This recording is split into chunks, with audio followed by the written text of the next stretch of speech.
नमस्ते बच्चों, स्वागत है आपका आपकी हिंदी की कक्षा में। और आज हम हिंदी व्याकरण पढ़ेंगे। सभी बच्चे अपनी हिंदी व्याकरण की पुस्तक व्याकरण भारती निकालेंगे। और आज हम इसका पाठ नंबर 11 आओ वाक्य बनाए पढ़ेंगे। वाक्य क्या होते हैं बच्चों? जैसे कुछ शब्द होते हैं जो अलग अलग लिखे जाते हैं, जैसे कि बादल, बारिश, गिलास, तकिया। ठीक है, इस तरह से अलग अलग शब्द हैं। लेकिन जब हम शब्दों को एक साथ मिला के बोलते हैं तो वो होते हैं वाक्य। क्या होते हैं वो? वाक्य। जैसे मान लीजिए आपको पानी पीना है, तो और अगर आप सिर्फ बोलें पानी तो वो कुछ समझ में नहीं आएगा। और आपको पानी पीना होता है तो आप इस तरह से पानी मांगते हैं कि मुझे पानी चाहिए या मुझे पानी दे दो, है ना। तो आप उसको अपनी बात को एक लाइन में बोलकर बताते हो जिससे सामने वाले को वो समझ में आती है, राइट।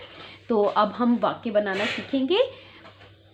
शब्दों के सही मेल से वाक्य बनते हैं। शब्दों के सही मेल मतलब जैसे मैंने आपको अभी एक वाक्य का एग्जाम्पल, एक उदाहरण बताया कि मुझे पानी पीना है, तो आपने सबसे पहले बोला मुझे, फिर आपने बोला पानी, फिर आपने बोला पीना, और उसके बाद बोला है मुझे पानी पीना है। आपने ये 4 शब्द बोले।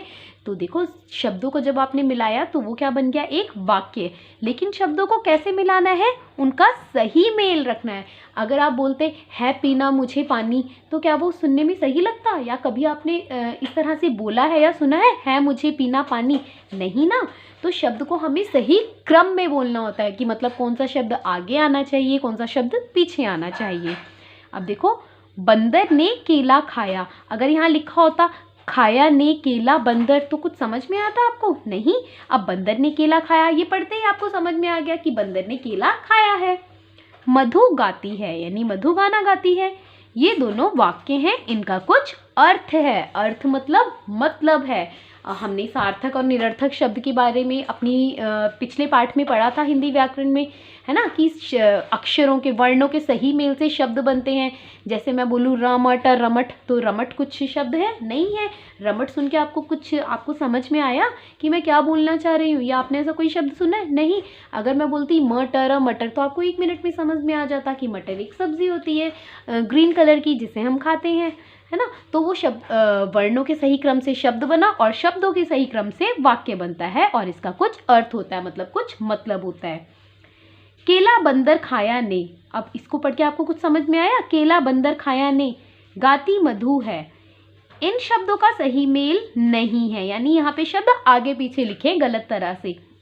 इनका कोई अर्थ नहीं निकलता, मतलब इनका कोई मतलब ही नहीं है, इसलिए ये वाक्य नहीं है। ठीक है, ये वाले वाक्य हैं और ये वाले वाक्य नहीं हैं।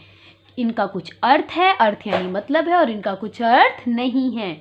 वाक्य में शब्दों को सही जगह पर प्रयोग होना चाहिए, यानी वाक्य जब भी हम बोले या लिखें तो उनको सही जगह पे बोलो और सही जगह पर लिखो। वाक्य पूरा होने पर एक निशान लगाया जाता है जो पूर्ण विराम कहलाता है। पूर्ण विराम यानी कि ऐसे एक सीधी रेखा, मतलब इससे पता चलता है हमारी बात यहाँ खत्म हो गई, हमारा वाक्य यहाँ खत्म हो गया। भालू नाचता है, और उसके बाद में पूर्ण विराम। ठीक है, अगर आप यहाँ पूर्ण विराम नहीं लगाओगे तो समझ ही नहीं आएगा कि इसके आगे कुछ और आना चाहिए या नहीं आना चाहिए। ठीक है, लेकिन हमने जब पूर्ण विराम लगा दिया, इसका मतलब हमारा वाक्य यहाँ खत्म हो गया। तितली उड़ती है, मछली तैरती है। तो देखो, ये सभी कैसे वाक्य हैं? इनका क्या कोई अर्थ है या नहीं है? तो आपको पढ़ के समझ में आ रहा है कि इनका कोई अर्थ है, यानी ये सब वाक्य सही हैं। अब चलिए, अब हम इसका अभ्यास कार्य करते हैं। जो वाक्य सही है उनके आगे सही और गलत के आगे गलत लगाओ। अब देखो, सूरज पूरब से उगता है, तो ये बात बिल्कुल क्लियरली समझ में आ रही है कि जो सूरज है वो पूरब से क्या होता है? उगता है। ये वाक्य सही है।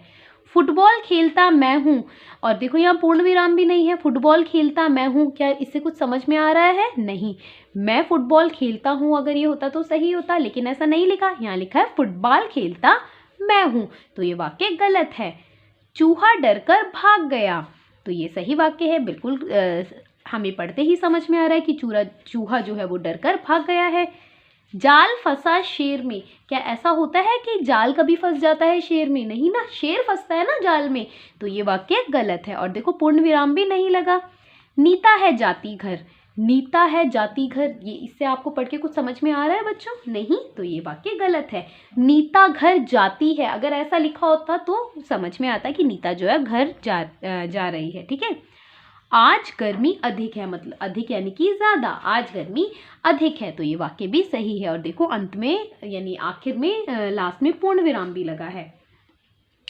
दिए गए शब्दों को जोड़कर वाक्य बनाओ, तो ये काम आपके लिए बिल्कुल आसान है। आपको ये जो जमा का निशान हटाना है और सब शब्दों को आपको जोड़कर एक वाक्य बनाना है। मैं जमा पढ़ता जमा हूँ, तो आपको यहाँ जमा का निशान हटा के क्या बन गया, मैं, फिर हमने लिखा पढ़ता, फिर लिखा हूँ। तो ये कार्य आप आसानी से अपनी किताब में अपने आप पूरा कर सकते हैं। आज दीपावली है, चूहे ने जाल काटा, तो ठीक है, इन्हें बोल बोल के पढ़ के आपको इसी तरह से अपनी किताब में लिखना है।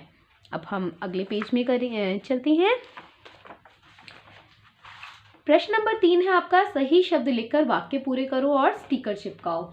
तो आपको यहाँ पर सही शब्द लिखने हैं और जो स्टिकर है वो पुस्तक के अंत में यानी लास्ट पेज में दिए हैं। और यहाँ कुछ शब्द हैं बच्चों, देखो गाय घास खाती है, ठीक है, घास खाती है, तो घास तो सिर्फ गाय खाती है, आपको यहाँ से देख के गाय लिखना है और गाय का स्टिकर लगाना है। शेर जंगल का राजा है, यहाँ आपको शेर का चित्र लगाना है और जंगल का राजा है, इसे समझ में आता है कि हमें यहाँ शेर लिखना है। गरजते हैं, कौन गरजते हैं, बादल, तो आप यहाँ लिखेंगे बादल गरजते हैं। हंसाता है, कौन लोगों को हंसाता है, जोकर, तो आप यहाँ लिखेंगे जोकर हंसाता है। उसके बाद में अगला जो कार्य है बच्चों, आपको यहाँ ये कार्य अपनी कॉपी में भी करना है और अपनी किताब में भी करना है। यहाँ पर आपको अपनी फ़ोटो चिपकानी है और अपने बारे में 4 नहीं 5 वाक्य लिखने हैं, टोटल 5 लाइन्स लिखनी है। जैसे कि मैं एक लड़का या लड़की हूँ, आप जो भी हो, अगर आप एक गर्ल हो तो आप लिखोगे मैं एक लड़की हूँ, आप एक बॉय हो तो आप लिखोगे मैं एक लड़का हूँ। मेरा नाम, जो भी आपका नाम है वो आप यहाँ लिखेंगे। मैं 6 साल का हूँ, 6 या 5, आप जितने भी साल के हैं, 5, 6, 7 आपको वो यहाँ लिखना है, नंबर में नहीं लिखना है, शब्दों में लिखना है। मैं पहली कक्षा में पढ़ता हूँ, यानी मैं फर्स्ट क्लास में पढ़ता हूँ। मैं दिल्ली में रहता हूँ, ठीक है। तो इस तरह से 5 वाक्य आपको अपनी पुस्तक में इसी तरह से करने हैं। ये कार्य आपको कॉपी में भी करना है जैसे कि मैंने लिखा है, और इसको आपको याद भी करना है। आज के लिए इतना ही बच्चों, धन्यवाद।